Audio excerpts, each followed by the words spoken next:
स्वस्त वाटलं तेव्हा ते पहिले जसलोक हॉस्पिटलमध्ये गेले, त्यांच्या टेस्ट त्यांनी केल्या आणि त्याच्यानंतर एशियन हार्ट हॉस्पिटलमध्ये त्यांच्यावर जी काही शस्त्रक्रिया झाली त्याच्याबद्दल तिथल्या डॉक्टर्स आणि त्यांच्या कुटुंबांनी जी काय माहिती दिली ती तुम्हाला सगळी माहितीच आहे. आणि अर्थातच गेले अनेक दिवस सातत्याने त्यांच्या कुटुंबाच्या कॉन्टॅक्टमध्ये मी होते आणि आयसीयू मध्ये असताना जाणं योग्य नाही म्हणून ते नॉर्मल रूम मध्ये आल्यानंतर मी आज त्यांना भेटायला गेले. ते अतिशय म्हणजे टिपिकल भुजबळ साहेबांच्या मूड मध्ये होते. अतिशय चांगली त्यांची तब्येत आहे. त्यांना आज उद्यामध्ये डिस्चार्जही मिळणार आहे. त्याच्यामुळे भुजबळ साहेबांना फुल फॉर्म मध्ये बघून मनापासून खूप आनंद आणि समाधान वाटलं.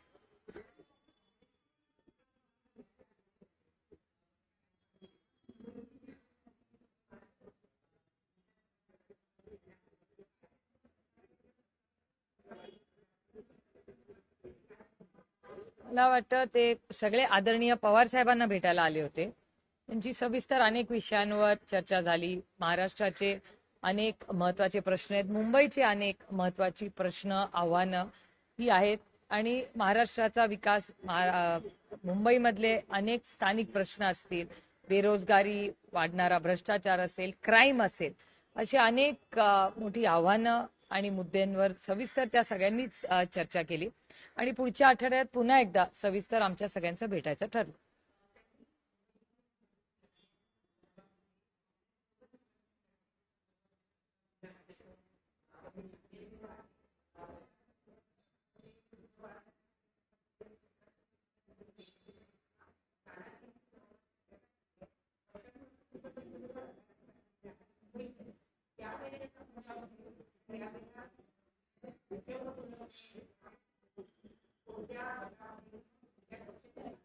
मला असं वाटतं अशी काही एवढी काही फोकस चर्चा झाली नाही. काँग्रेस बरोबर नेहमीच आमची सहकार्याची भूमिकाच कालही होती, आजही आणि उद्याही राहील.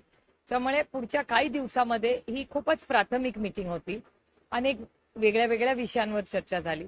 त्यामुळे पुढच्या आठवड्यात पुन्हा एकदा बसायचं ठरवलंय. त्याच्यामुळे एक आठवड्यानंतर खरंच मला तुम्हाला पारदर्शकपणे काय नक्की ठरतंय ह्याच्यावर सांगणं संयुक्तिक राहील. कारण का अशी काही स्पेसिफिक हा तो ही ती अशी काही चर्चा झाली नाही.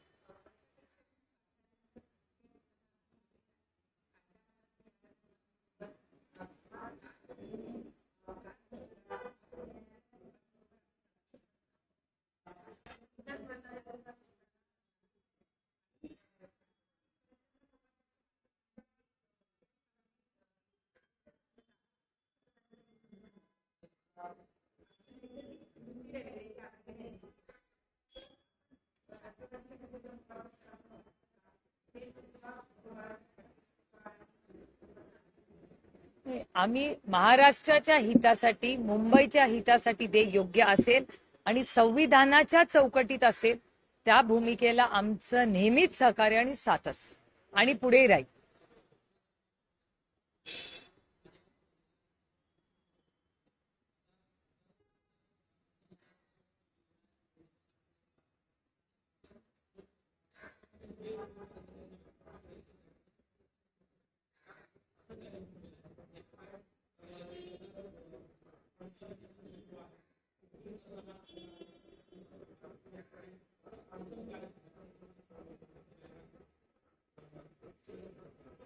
एकतर कोणी मी स्वतः कुठलंही पत्र माझ्याकडे आलेलं नाही.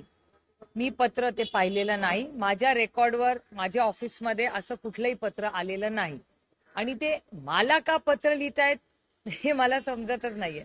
त्याचं कारण असं की मी महाराष्ट्राच्या माननीय मुख्यमंत्र्यांना ड्रग्ज विरुद्ध मोहीम करू असं पत्र मी माननीय मुख्यमंत्र्यांना लिहिलंय. त्याच्यामुळे ते जस्टिफिकेशन करून मला का पत्र लिहितात ह्याचं मला म्हणजे हे माहिती नाही. आणि जरूर पत्र वाचूनही तुम्हाला उत्तर हवं असेल तर तेही मी देईन. पण पहिला माझा मुद्दा आहे की ड्रग्ज प्रकरणाची जी काही माझ्या भावना होत्या, एक आई म्हणून, एक नागरिक म्हणून आणि एक लोकप्रतिनिधी म्हणून, त्या मी माननीय मुख्यमंत्र्यांकडे मांडल्या होत्या. तो एक मुद्दा. तर त्यांनी हे पत्र आणि जस्टिफिकेशन माननीय मुख्यमंत्र्यांना द्यायला पाहिजे होतं. ते मला का जस्टिफिकेशन देतायत माहिती नाही. आणि दुसरा, हॉस्पिटलचा आरोप मी नाही त्यांच्यावर केला. दोन गोष्टी तुम्ही सगळ्यांनी बघितल्या पाहिजेत की ड्रग्सचा जो प्रवेश होता हा तुमच्या सगळ्या चॅनल्सनी दाखवला. त्याच्यात मी रेफरन्सही घेतलेला आहे माननीय मुख्यमंत्र्यांच्या पत्रात. मी माननीय मुख्यमंत्र्यांना असं पत्र लिहिलं की माननीय मुख्यमंत्री साहेब, आजच्या सगळ्या वर्तमानपत्रात आणि चॅनल्सवर अशी बातमी आलेली आहे ड्रग्स प्रकरणात, आणि मी पुन्हा सांगते की ड्रग्स प्रकरणात कोणीही ड्रग्सची तस्करी, म्हणजे आमच्या पक्षाचा तुमच्या पक्षाचा कुठलाही संघटनेतला माणूस, त्याच्याबद्दल आपण झिरो टॉलरन्स असला पाहिजे. आणि जर माननीय मुख्यमंत्र्यांनी ड्रग्ज मुक्त महाराष्ट्र असा कुठलाही कार्यक्रम केला तर आमचे सगळे राजकीय मतभेद सोडून आम्ही माननीय मुख्यमंत्र्यांच्या मागे ताकदीने उभं राहू. हे मी वारंवार तुमच्या समोर बोललेले आणि मी आज बोलत नाहीये. त्याच्यामुळे हे ड्रग्सचं एक्सप्लेनेशन हे त्यांनी माननीय मुख्यमंत्र्यांना द्यायला पाहिजे. आणि थोड्या काही गोष्टी तुम्हालाही माहिती असल्या पाहिजेत, याची काही नाही की त्यांच्यावर ही ड्रग्सची केस आली कधी, हे माझी सगळी माहिती वर्तमानपत्र आणि चॅनल्सची आहे. आणि कुठल्याही चॅनलला आणि वर्तमानपत्राला हा डेटा हवा असेल तर सगळा डेटा काढणं फार काही अवघड नाही. 15 ऑक्टोबर 2025 ड्रग्सची केस झाली एक तर, आणि ह्याची सगळ्याची बातमी सकाळी 7-7:30 तुमच्या सगळ्या चॅनल्सनी दाखवली त्या दिवशी सकाळी. त्याच्यानंतर एका तासाने मी एक आई म्हणून, लोकप्रतिनिधी म्हणून आणि एक महिला म्हणून आणि एक जबाबदार भारतीय नागरिक म्हणून मी ते पत्र माननीय मुख्यमंत्र्यांना लिहिलं. आणि योगायोगाने ते महाराष्ट्राचे मुख्यमंत्री पण आहेत आणि महाराष्ट्राचे ते होम मिनिस्टर पण आहेत. तो हा पहिला मुद्दा. दुसरा मुद्दा, जर म्हणजे मी पत्र वाचलेला नाही, हा माझा जरा म्हणजे योग्य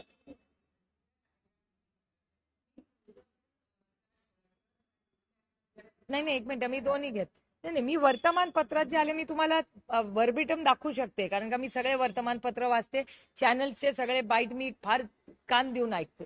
त्याच्यामुळे जे ज्या बातम्या आल्या त्या मी तुम्हाला सांगू शकते. दुसरी गोष्ट, तुम्ही त्या व्यक्तीबद्दल जे विचारलं ती माझ्याकडे प्राथमिक माहिती आहे. तरी आणखीन तुम्हाला जास्त उत्तर हवं असेल तर मी राजी खुशी देईन. पण 2018 ते 22 उस्मानाबादचे आमचे जिल्ह्याचे अध्यक्ष तेव्हा राणा जगजितसिंग पाटीलच होते. सगळा जिल्हा तेच बघायचे. मेंबरशिप ड्राईव्हची आमच्या पक्षात अशी पद्धत आहे की जिल्हा अध्यक्षाकडे फॉर्म जातात, विश्वासाच्या नात्याने जिल्हा अध्यक्ष पुढे ते देतो, ते भरतात आणि परत येतात. आम्ही काय जाऊन चेक करत नाही, कारण का आमच्या जिल्हा अधिकाऱ्यांवर पूर्ण विश्वास आहे. त्याच्यामुळे तेव्हा राणादादा पक्षात होते, त्यांचा सगळा मान सन्मान होत होता, कालही, आज आणि उद्याही. आणि त्याचबरोबर तेच तेव्हा जिल्ह्याचे अध्यक्ष होते. त्याच्यामुळे तेच हे उत्तर देऊ शकतील की ते कधी राष्ट्रवादीत, आणि तेव्हा राणा जगजित सिंग जी ही राष्ट्रवादी काँग्रेस पक्षाचंच होते. त्याचबरोबर दुसरी गोष्ट त्यांनी जी सांगितली, मी आपला ऑफहँड तुम्ही विचारताय म्हणून सांगते की आम्ही तेव्हा मेंबरशिप घेतली आणि त्याच्यानंतर 2022 मध्ये आम्ही पुन्हा मेंबरशिप ड्राईव्ह घेतला. त्याच्यात या व्यक्तीचं नाव आम्हाला तरी कुठे आढळलं नाही, कारण का 2019 मध्ये, माझं कदाचित वर्ष चुकतही असेल, पण 2019 मध्ये मला आठवत असेल व्यवस्थित तर 2029 मध्ये कमळ चिन्हावर भारतीय जनता पक्षाकडूनच राणा जगजितसिंग पाटील हे इलेक्शन लढले. त्यानंतर आमच्याकडे जी मेंबरशिप झाली 2022 मध्ये, तेव्हा ही व्यक्ती आमची मेंबर नाही. मी हे सगळं तुम्हाला कागदपत्र दाखवायला तयार आहे. आणि तुळजापूरला नगराध्यक्ष कधी होते? 2012 मध्ये. 2012 मध्ये त्यांच्यावर कुठलाही आरोप नव्हता.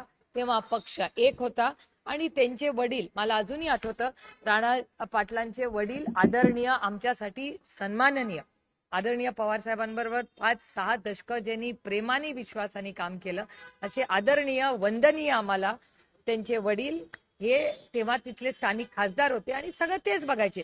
त्यामुळे तेव्हा काही विषयच नव्हता. विश्वासाच्या नात्याने गुणागोविंदाने आम्ही सगळे एकत्र राहत होतो आणि तेव्हा राष्ट्रवादी काँग्रेस पक्ष एक होता. तो विभाजन झाल्यानंतर कोर्टात केस झाली, तुम्ही सगळ्यांनीच पाहिली. त्या काळामध्ये विभाजन झाल्यानंतर आणि राणादादा भारतीय जनता पक्ष गेल्यानंतर कुठलाही डेटा आमचा तरी ती व्यक्ती राष्ट्रवादी काँग्रेस पक्षात आहे किंवा आमची मेंबर आहे असा माझ्याकडे कुठला डेटा नाही. त्यांच्याकडे जर असेल तर जरूर त्यांनी द्यावा. आणि कोणी कुठल्या पक्षात जावं हा प्रत्येक पक्षाचा अंतर्गत प्रश्न आहे. मी एक विनम्रपणे, मी राणादादांवर कालही आरोप केला नाही, आजही करणार नाही आणि मला विश्वास आहे की ती उद्या त्यांच्यावर आरोप करायची वेळही आणणार नाही. मी माननीय मुख्यमंत्र्यांना पत्र लिहिलंय की ड्रग्सच्या बाबतीत आपण सगळ्यांनी आणि ही बातमी कुठून आली? ही बातमी सगळ्या चॅनलनी सकाळी लावली. 7:30 वाजता सगळे चॅनल मी चेक केले, सगळ्या चॅनलनी ही बातमी लावली. त्याचा आधार घेऊन मी माननीय मुख्यमंत्र्यांना ड्रग्सच्या विरोधात आपण लढलं पाहिजे हे पत्र लिहिलं. एक. आणि दुसरं, हॉस्पिटलचा आरोप मी केलेलाच नाहीये. हॉस्पिटलचं त्यांनी ते पत्र मला लिहायच्याऐवजी अर्ध पत्र माननीय मुख्यमंत्र्यांना एक्सप्लेनेशन द्यायला पाहिजे होतं. आणि उरलं अर्ध पत्र त्यांनी अंजलीताई दमान यांना लिहायला पाहिजे होतं. कारण का आरोप अंजलीताई दमान यांनी केलाय, मी आरोप नाही केला. मी फक्त त्या नात्यांमध्ये कोण कुठे उभा आहे एवढंच प्रांजळपणे सांगितलं की तुम्ही जेव्हा सगळे पत्रकार किंवा सगळे हे जेव्हा अजित दादा पवार आणि सुनेत्रा वहिनी पवार यांची नावं घेता, त्याच्याबरोबर कदाचित अतिशय कदाचित अंजलीताईंनी क्लॅरिफिकेशनही काल पुण्यात दिलं की त्यांना माहिती नव्हतं की त्यांचे म्हणजे राणा दादा हे सुनेत्रा वहिनींच्या भावाचा मुलगा आहे. हे त्यांना माहिती नसेल ना, काय सगळ्यांना सगळं माहिती असलं पाहिजे हा आग्रह कशासाठी. त्याच्यामुळे कदाचित अंजलीताईंनी ती लिंक किंवा ते नातं त्यांना माहिती नसेल. आणि मी हॉस्पिटलबद्दल बोललेच नाहीये, मी लिमिटेड. त्याच्यामुळे राणा दादा एवढं मोठं एक्सप्लेनेशन मला का देत आहे याचं उत्तर माझ्याकडे खरंच नाहीये. एवढं जस्टिफिकेशन का देत आहे? त्यांनी जस्टिफिकेशन मला द्यायच्याऐवजी अंजलीताई आणि राज्याला दिलं पाहिजे आणि ड्रग्सचं त्यांच्या पक्षाला दिलं पाहिजे. मला कशाला देत आहे? आणि दुसरी गोष्ट, हॉस्पिटलच्या बाबतीत ते काय एक्सप्लेनेशन दिलंय मला माहिती नाही, पण माझी विनंती आहे सगळ्यांनाच की काही मॉडेल्स करायचे असतील तरी हे जे सीएसआर असतं का नाही, मग सीएसआर वर पीपीपी मॉडेल जे काय चांगलं अयोग्य आहे. माझं म्हणणं आहे की आपण सगळे टॅक्स भरतो, आपले सगळा निधी हा सर्वसामान्य मायबाप जनतेसाठी हा टॅक्स आहे. आणि त्याचबरोबर आयुष्यमान भारत नावाचा अतिशय उत्तम कार्यक्रम तुम्ही केला असं सरकारच म्हणतं ना केंद्राचं. मग आयुष्यमान भारत सारखी मोठी स्कीम मोदी साहेबांनी केलेली असताना सीएसआरच्या माध्यमातून टाटा, बिर्ला, अडाणी, अंबानी सगळे हॉस्पिटल्स काढतायत, ते सीएसआर वर काढतात आणि 100% गरीब कष्ट करणाऱ्यांना ते पैसे मिळतात. मग हे सीएसआर वर का नाही आपण चालू शकत? हाही एक विचार आपण मांडला पाहिजे. त्याच्यामुळे मी ही विनंती करते महाराष्ट्र सरकारला की पीपीपी मॉडेल करायच्या ऐवजी टाटांनी एवढं मोठं हॉस्पिटल कॅन्सरचं बांधलं, अंबानींनी आपल्याला आठवत असेल कोविडच्या काळात रिलायन्स फाउंडेशननी एवढं मोठं कोविडचं काम केलं, तर सीएसआरच्या माध्यमातून का नाही आपण हे करत? हे मला आता सुचलंय, तुम्ही मला हा प्रश्न विचारले तर मी आरोग्य मंत्र्यांना पत्र लिहिणार आहे की आपण सीएसआर मधूनच हे पीपीपी मॉडेल जर कॉन्फ्लिक्ट मध्ये असेल आणि त्याच्यावर प्रश्नचिन्ह समाजात विचारत असतील तर तुम्ही सीएसआर वर चालवा या गोष्टी. नाही तर आयुष्यमान भारत हा अतिशय चांगला उपक्रम तुम्हीच म्हणता भारत सरकारने सुरू केला, तर माननीय प्रधानमंत्री आणि केंद्राचे आपले जे आरोग्य मंत्री आहेत त्यांचं मार्गदर्शन घेऊया.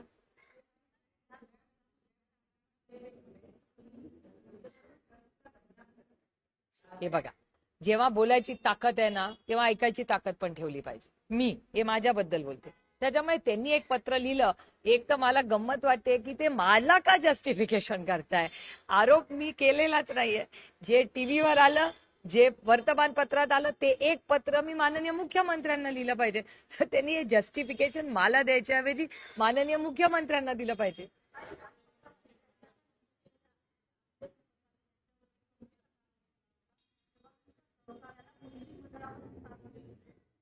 कुठल्या? आता कुणाला माहिती नाही ना. माझं म्हणणं आहे की राणादादांना मी लिटरली जन्मापासून ओळखते. त्यांनी म्हणजे त्यांना एवढ्या ते अस्वस्थ असतील या सगळ्या गोष्टींबद्दल, त्यांच्याकडे माझा नंबर आहे, त्यांनी मला फोन करावा, भेटायला यावं, मी भेटायला जाईन, मला काही प्रॉब्लेम नाही.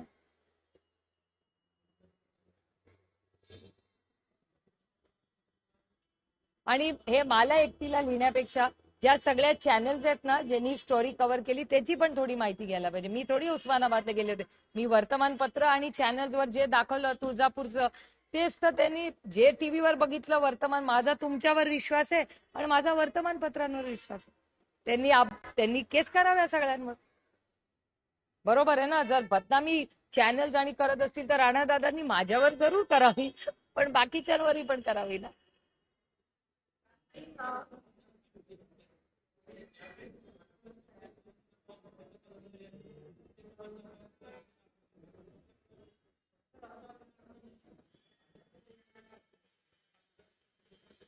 नाही पालघरचं काशीनाथची गोष्ट तुम्हीच मला सांगा ना.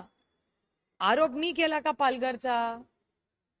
काशीनाथ आमचा माणूस आहे. आजही मी म्हणते, माझ्या माहितीप्रमाणे काशीनाथनी काही नाही केलं. आरोप कोणी केले? भारतीय जनता पक्षाने आरोप केले.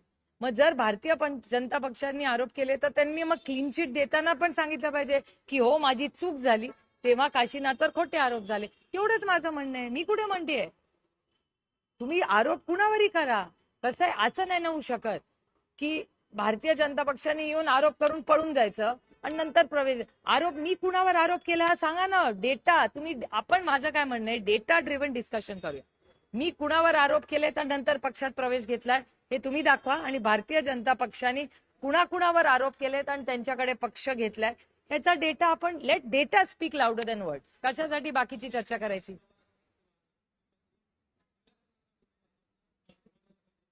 तुमच्या प्रश्नातच माझं उत्तर आहे. हे सगळे प्रश्न मला विचारायचे नाही. त्यांच्या कुटुंबाला माफी मागितली नाही. त्यांनी कुटुंबाची माफी मागितली पाहिजे.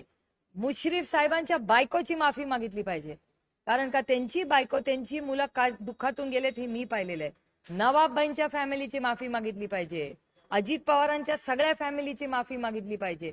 त्याच्यानंतर भुजबळ साहेबांच्या सगळ्या, अनिल देशमुखांचा प्रवेश नाही ना, मग जेवढे आमचे तेवढे वाईट, त्यांचे सगळे चांगले. त्याच्यामुळे आपण आमचे सगळे बाजूला ठेवूया.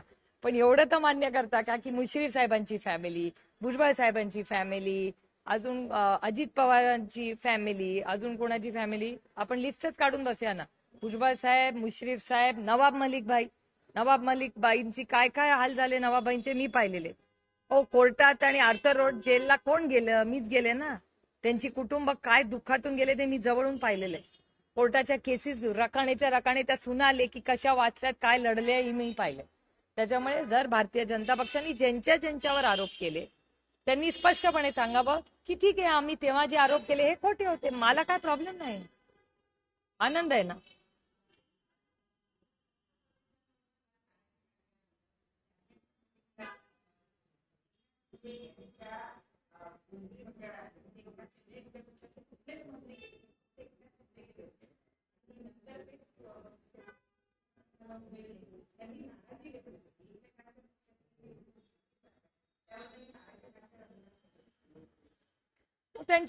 त्यांच्या आघाडी का युती आहे त्यांचा अंतर्गत प्रश्न आहे. कारण सगळ्याच पक्षातून सगळे रिव्हॉल्व्हिंग डोर सारखे फिरताय. म्हणजे राष्ट्रवादी काँग्रेस पक्षातून सोलापूरला किती लोक घेतले, परवा बीडलाही एक प्रवेश झाला. मला त्यांचं फर्स्ट नेम आठवत नाही, क्षीरसागर आडनाव आहे मला माहिती, योगेश क्षीरसागरांचा प्रवेश झाला. त्याच्यामुळे त्यांचं काय निर्णय प्रक्रिया त्यांच्या युतीमध्ये ठरली आहे याचं मला खरंच माहिती नाही. पण एक गोष्ट हे मी अकॅडमिक म्हणते, मी कुणावरही टीका करत नाहीये. त्याच्यामुळे बाईट दाखवणार असाल तर पूर्ण दाखवा. माझी अजिबात कुणावर टीका नाहीये. पण एक अकॅडमिक, महाराष्ट्रावर प्रेम करणारे आणि अनेक वर्ष संसदेत काम करणारी व्यक्ती म्हणून मी एक खूप विनम्रपणे विनंती करते सगळ्यांना की कॅबिनेट मिस करू नका. त्याचं कारण असतं कॅबिनेट वेगळी आणि पक्ष अंतर्गत वेगळं. कारण का कॅबिनेटमध्ये मायबाप जनतेचे प्रश्न सोडवले जातात, तिथे राजकारण येऊ नये. जर कॅबिनेटमध्ये राजकारण यायला लागलं तर हे राज्याच्या विकासासाठी आणि राज्याच्या हितासाठी अतिशय हानिकारक आहे आणि हे महाराष्ट्राच्या सुसंस्कृत राजकारणाला हे न शोभणार.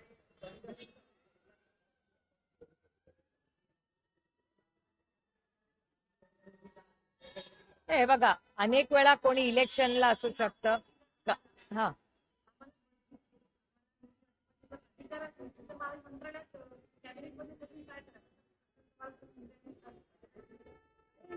हे बघा, तो प्रत्येकाचा चॉईस असतो.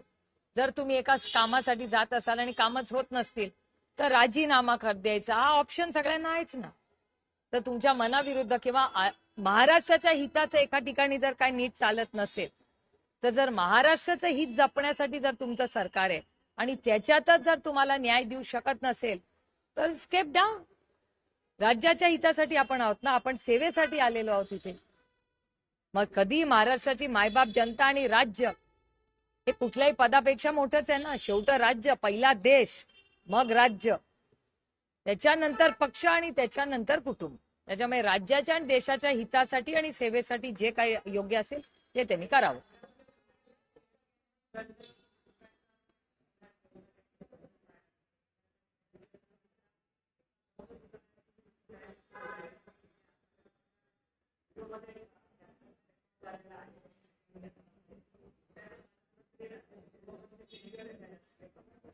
मी हे आधी बोललेले आहेत. मी गेले 1-1.5 वर्ष तुम्हाला डेटा ड्रिव्हन सांगते. मी कधी आरोप करत नाही, मी डेटा ड्रिव्हन गोष्टी सांगते. डेटा काय सांगतो की डेटा असं सांगतो की महाराष्ट्रामध्ये क्राईम वाढलाय का? हो. आणि नुसता महाराष्ट्रात नाही, महाराष्ट्रात सगळ्यात जास्त क्राईम वाढला आहे पुणे जिल्ह्यामध्ये. हा माझा डेटा नाही, हा केंद्र आणि महाराष्ट्र सरकारचा डेटा आहे. आदरणीय माननीय मुख्यमंत्री आठवड्यातून 2दा तरी पुण्याला जातात. माझी विनम्र विनंती आहे महाराष्ट्राच्या माननीय मुख्यमंत्र्यांना की तुम्ही आढावा घ्या. पोलीस यंत्रणा काय करते, का त्या वर्दीचा भीती राहिली नाही पुणे जिल्ह्यात? काहीतरी चुकतंय ना. पुणे जिल्हा हा एक सुसंस्कृत जिल्हा आहे. शिक्षणाचं माहेरघर म्हणून पुण्याची ओळख आहे. त्या पुण्यामध्ये आज कोयता गँगबद्दल वारंवार गोष्टी येतात. ही आम्हाला अस्वस्थ करणारी गोष्ट आहे आणि याची इन्क्वायरी झालीच पाहिजे. आणि माझी अपेक्षा आहे की महाराष्ट्राच्या मुख्यमंत्र्यांनी पुणे शहराला न्याय द्यावा. कुठेतरी हा क्राईम थांबवण्यासाठी त्यांनी काहीतरी नवीन योजना केल्या पाहिजे.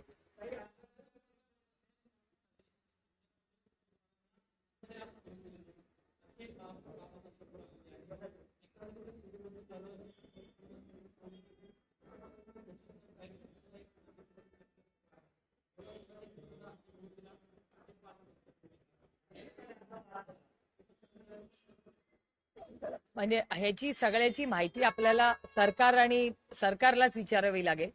कारण का राजन पाटील आणि आम्ही हे अनेक वर्ष खूप व्यवस्थितपणे चांगल्या पद्धतीने आणि विश्वासाच्या प्रेमाच्या नात्याने आम्ही सगळ्यांनीच एकत्र काम केलेलं आहे. अशी दहशत मी तरी तिथे कधी पाहिलेली नाही. हे नवीन काय तुम्ही म्हणताय हे मला माहिती नाही, पण राजन पाटलांच्या वर तिथे काम करणारे, प्रेम करणारे, विश्वास ठेवणारे तिथले लोक आहेत. त्यांच्याबद्दल आस्था असणारे लोक आहेत. मी स्वतः तिथे अनेक वेळा गेले आहेत, तेव्हा राजन पाटलांबद्दल तिथे नेहमी मान सन्मानाचीच साधारण भावना लोकांमध्ये असते. गेल्या हे म्हणजे ह्याचं उत्तर सरकारला द्यावं लागेल की एका सशक्त लोकशाहीमध्ये जर फॉर्म भरायला त्यातून एक महिला फॉर्म भरायला जाते, तिला अडचण येते, त्याला तुम्ही फक्त राजन पाटलांना कसं जबाबदार धरू शकता? प्रशासन काय करतंय? प्रशासनाने याचं उत्तर द्यायला पाहिजे.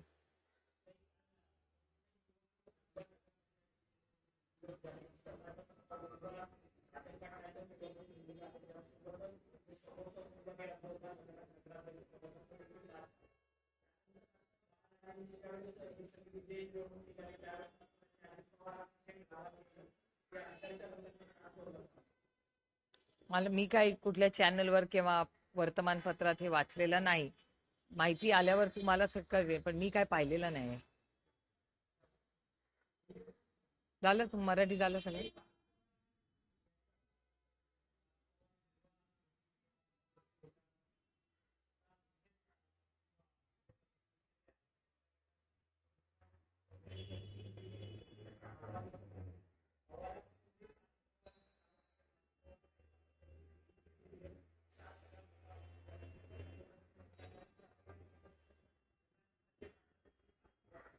मला असं वाटतं माननीय मुख्यमंत्री तुमच्या चॅनलवर म्हणले होते की 30 दिवस लागणार आहेत तो रिपोर्ट यायला.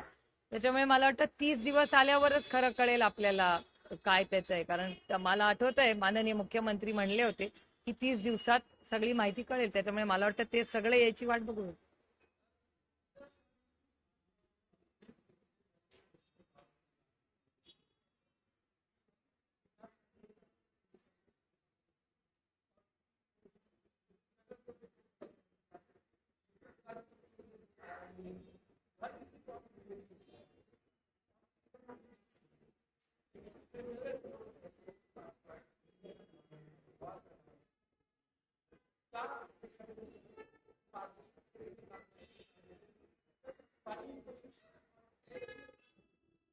ये वक्त ही बताएगा, क्योंकि मुझे याद है कि माननीय मुख्यमंत्री जी ने कहा था, आप ही के चैनल्स पे वो दिखाया था, उनकी प्रेस की 30 दिन की उन्होंने मांग की थी कि 30 दिन के अंदर रिपोर्ट तैयार होगा.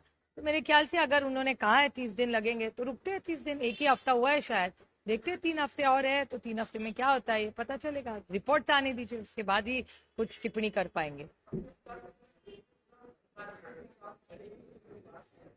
मेरे ख्याल से देखते हैं अभी क्या क्या होगा। मैं इस पे ज्यादा टिप्पणी नहीं कर सकती, क्योंकि मैंने ना डॉक्यूमेंट्स देखे हैं ना कुछ, जो टीवी और पेपर में आता है वही सुनते हैं। और मेरे ख्याल से जब एक सरकार ने 30 दिन मांगे हैं तो 30 दिन पूरे देते नहीं। अभी 3 ही हफ्ते तो बचे हैं, उसके बाद देखेंगे क्या होगा।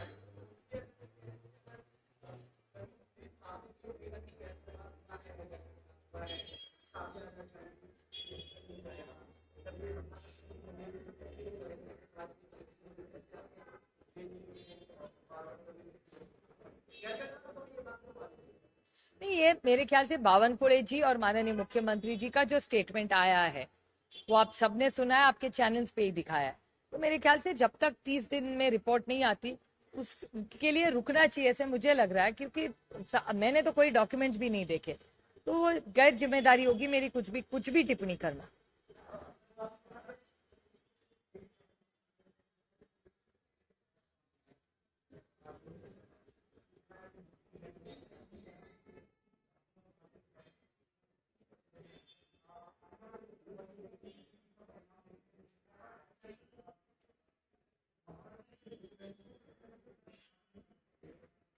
मेरे ख्याल से ये तो उनके सरकार का अंतर्गत मामला है, और अगर 6 मंत्री मंत्रालय में हो के भी न जाए, ये थोड़ी अस्वस्थ करने वाली बात है। क्योंकि राजनीति और अपनी जिम्मेदारी ये दोनों अलग चीजें होती हैं। और मैं बड़ी विनम्रता से कहना चाहती हूँ कि महाराष्ट्र की जनता ने आपको चुन के 220 एमएलए चुन के गए, आप मंत्री बने महाराष्ट्र सरकार में। और अगर महाराष्ट्र के सरकार के कई मंत्री जहां निर्णय होने वाले इस राज्य की जनता के लिए, वहीं वो न जाए, तो ये महाराष्ट्र के हित में नहीं। और क्या मैसेज आप देश राज्य को देना चाहते हो कि ये सरकार इनइफेक्टिव है?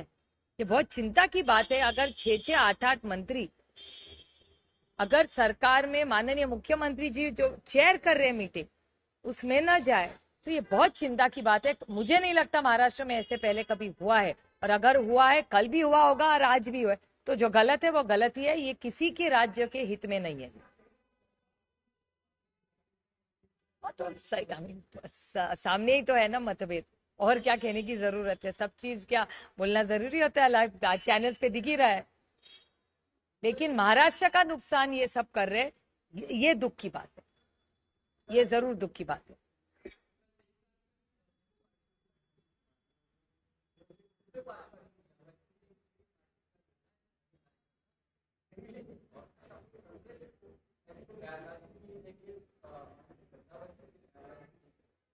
ये उनका अंतर्गत मामला है, उनको क्या करना है।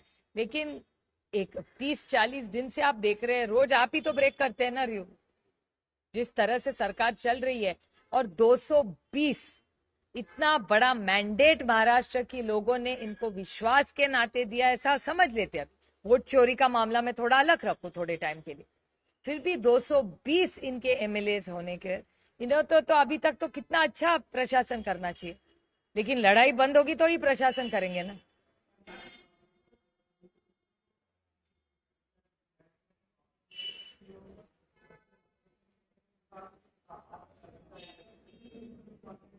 मेरे ख्याल से इसका जवाब होम मिनिस्ट्री दे सकती है, क्योंकि ये होम मिनिस्ट्री का अंतर्गत मामला है, मामला सेंसिटिव है। मेरे ख्याल से जब तक एक क्लियर मैसेज होम मिनिस्ट्री से नहीं आता, नहीं तो स्टेटमेंट नहीं आता, मेरे ख्याल से किसी को भी इस पे टिप्पणी करना योग्य नहीं होगा।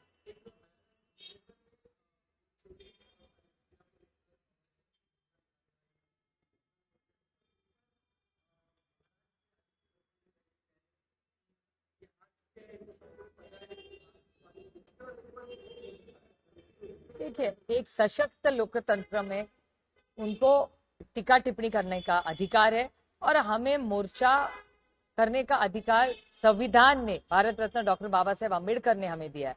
तो भले, जैसे मैंने पहले भी कहा, जैसे हम में बोलने की ताकत है, वैसे सुनने की भी क्षमता और ताकत हमने रखनी चाहिए। तो ठीक है, वो उनकी राय, ये हमारी राय है।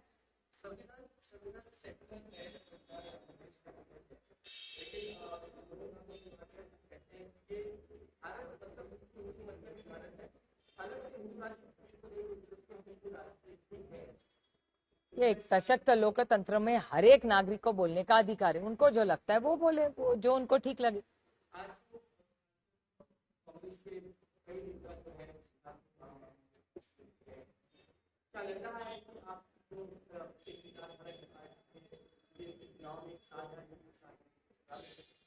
तो देखिए, कांग्रेस के वरिष्ठ नेता मुंबई के सारे आदरणीय पवार साहब को मिलने आए थे। ये बहुत सारी बातें हुई महाराष्ट्र में। आज जो हालात आप देख रहे हैं उसके बारे में विस्तार से चर्चा हुई और अगले हफ्ते फिर हम बैठने वाले। तो ये सारे अलायंस कैसे होगा, क्या होगा, अगले 8-10 दिन में ही पूरी तरह से क्लियर हो जाएगा पिक्चर।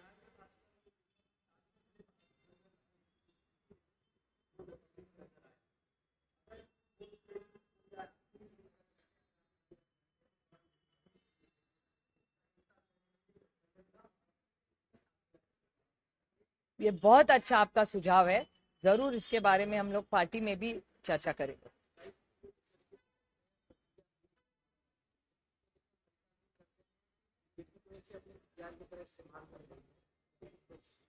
देखिए, खड़गे साहब ने जो स्टेटमेंट किया उसके बारे में अगले हफ्ते जब पार्लियामेंट सेशन शुरू होगा तब विस्तार से इंडिया अलायंस की भी मीटिंग होगी, तो उसमें पूरा हम डिटेल बात करेंगे। उसके बाद एक official press conference India alliance की तरफ से आ जाए।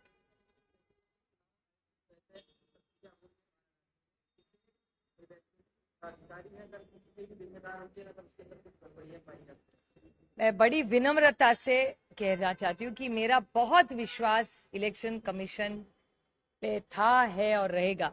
लेकिन जिस तरह से मैं लड़ी हूँ और जिस तरह से हमने देखा है, जब हमारी पार्टी की भी केस हुई थी, जिस तरह से वह, मैं दुख के साथ कह रही हूँ कि एक हमारे पूर्वजों ने लड़ाई लड़ी इस राज्य के लिए, इस देश के लिए, कि हमें स्वतंत्र मिले और खुद से हम चलाए। लेकिन इलेक्शन कमीशन का जो बर्ताव, आज माहौल, क्योंकि उनके बारे में जो इमेज हो रहा है देश में या टीवी पे या वर्तमान पत्र में, ये उनके लिए या देश के लोकतंत्र के लिए हानिकारक है या नहीं, ऐसे भी लोग आज कह रहे हैं देश में। तो ये बहुत चिंता की बात है।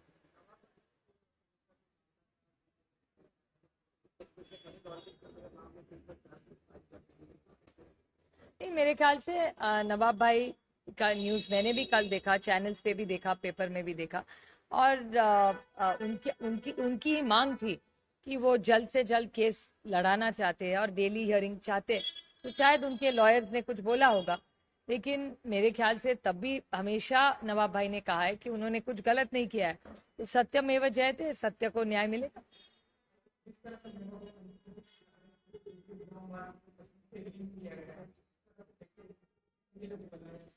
नहीं, हम जरूर, मुझे विश्वास है कि हम एक चर्चा मांगेंगे जो ब्लास्ट हुआ है उस पर। तो इंडिया अलायंस से मांग होगी कि होम मिनिस्ट्री या सरकार की तरफ से जवाब आना चाहिए और देश को पता चलना चाहिए कि क्या सचमुच दिल्ली में हुआ है।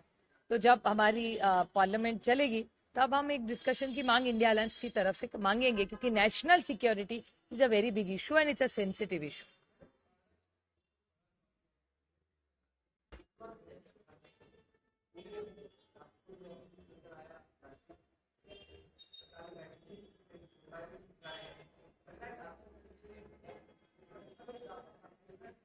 मेरे ख्याल से अमोल कोल्ले जी, हमारे शिरूर के जो सांसद है, वो पूरी लड़ाई लड़ रहे। वो जाके भूपेंद्र यादव जी से भी दिल्ली मिले, यहाँ भी गणेश नाइक जी से उनकी भी बात हुई। गणेश नाइक साहब पूना भी आए थे, मेरी भी उनसे मुलाकात भी हुई और पूरी बात भी होगी। और उन्होंने पूरे पूना डिवीजन, नासिक डिवीजन की एक डिटेल मीटिंग भी ली है। तो मेरे ख्याल से ये जो अटैक्स हो रहे हैं, ये जो मैन एनिमल कॉन्फ्लिक्ट जिसको कहते हैं, आपको याद होगा ताडोबा में पहले अटैक्स हुआ करते थे, और बहुत सारे वहां भी एनजीओ है जो फील्ड में मैन एनिमल कॉन्फ्लिक्ट में काम करते। तो यहाँ भी जो हो रहा है, मैं कल किसी ने कहा, सच झूठ मुझे पता नहीं, मैंने इन्फॉर्मेशन कलेक्टर से मांगी है कि कोई यहाँ जा रहा था महाबलेश्वर, और उन्होंने वहां शेर देखा है। तो मेरे ख्याल से ऐसी भी चीजें बाहर आ रही है। तो ये जो डेवलपमेंट हो रहा है उसमें मैन एनिमल कॉन्फ्लिक्ट जो हो रहा है, इसके कारण शायद ये चीजें बढ़ रही है। लेकिन इसके बारे में एक होलिस्टिक अप्रोच लेके कुछ सोल्यूशन निकालना पड़ेगा। लेकिन मेरा विश्वास है कि गणेश नाइक जी जो बहुत अच्छे यहाँ मंत्री है, और केंद्र में भी भूपेंद्र यादव जी एक बहुत अच्छे मंत्री है। तो दोनों से मेरी उम्मीद है कि दोनों की मदद से यहाँ कुछ तो अच्छा एक लॉन्ग टर्म सोल्यूशन हम निकाल पाए।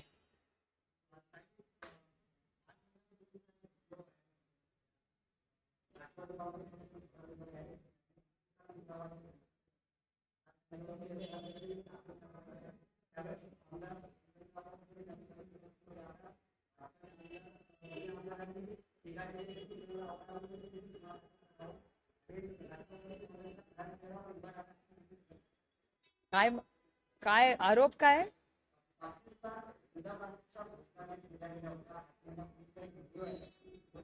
नाही नाही ठरलं, पण तिथे कोण होतं?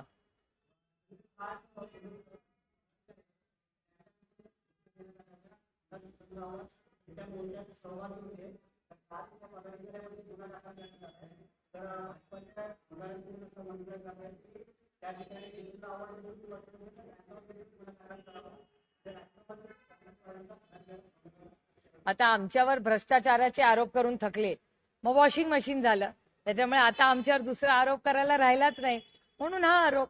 पण माझी जर हा आरोप असेल तर त्याची इन्क्वायरी व्हावी. सत्ता तुमचीच आहे ना, करा इन्क्वायरी. आम्ही तयार आहोत कुठल्या इन्क्वायरीसाठी.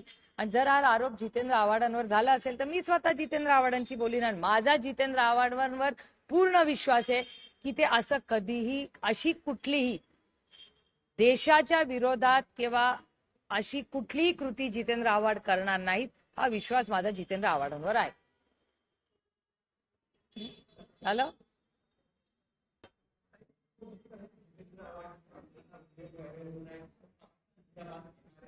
कौन लगा रहा है? उसका एविडेंस क्या है? एआई जनरेटेड है या सही है? रोज मेरे रील्स में एआई जनरेटेड इतने सारे रील्स आते हैं, किसको पता है सच है कि झूठ है? इंक्वायरी करने दो. आपको याद होगा पहले भ्रष्टाचारी राष्ट्रवादी थी, अभी भ्रष्टाचार तो कुछ हो ही नहीं है, वो तो वॉशिंग मशीन में चला गया. अभी हमारे खिलाफ बोलने के लिए कुछ भी नहीं रहा, तो यही सही, लड़ लेंगे हम. क्योंकि मुझे पूरा विश्वास है कि जितेंद्र आव्हाड जी कुछ भी गलत ऐसा नहीं करेंगे और देश हित में ही उन्होंने पूरा उनका जो भी 30-40 साल उन्होंने मेहनत की है वो देश की सेवा के लिए ही की. Most welcome.